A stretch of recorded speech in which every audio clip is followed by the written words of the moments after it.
It's the Pitt Parade, the picture story of the Pittsburgh scene from the KDKA TV archives.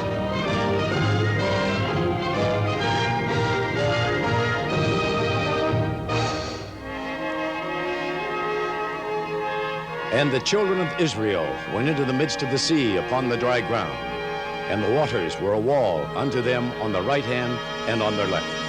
Well, it wasn't quite the parting of the Red Sea, but there was dry land in the middle of the Allegheny River this week in 1958. And this structure was making the miracle possible. Workers were building the Fort Duquesne Bridge, and the next step was to pour concrete for the piers. The only trouble was that it had to be poured underwater, and the concrete kept running. City engineers had devised a system, though. This 113-ton skeleton was lowered 41 feet to the river bottom. Once there, it would be covered with sheets of steel piling and hammered into the bedrock. Then all of the water would be pumped out of the big steel box, and there you had it. Dry land in the middle of the Allegheny for workers to work in and pour concrete in. The name of the process is cofferdamming, and it cleared the way for the Fort Duquesne Bridge.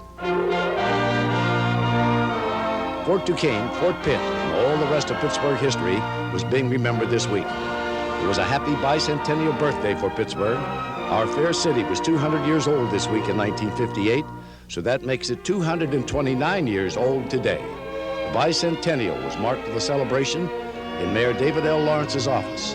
Horns provided the cake, and there were candles and cards too.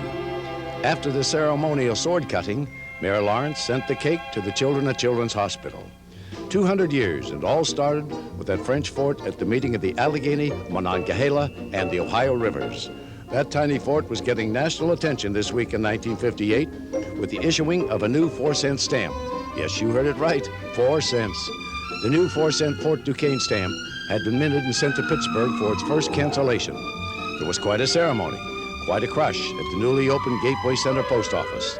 The first sheet of Fort Duquesne stamps was put in a special album, and then the rest were sold to the crowds clamoring to buy a piece of history. Pittsburgh was giving the nation its 4 cents worth this week in 1958. Saying cheerio on video, Bill Burns for Pitt Parade.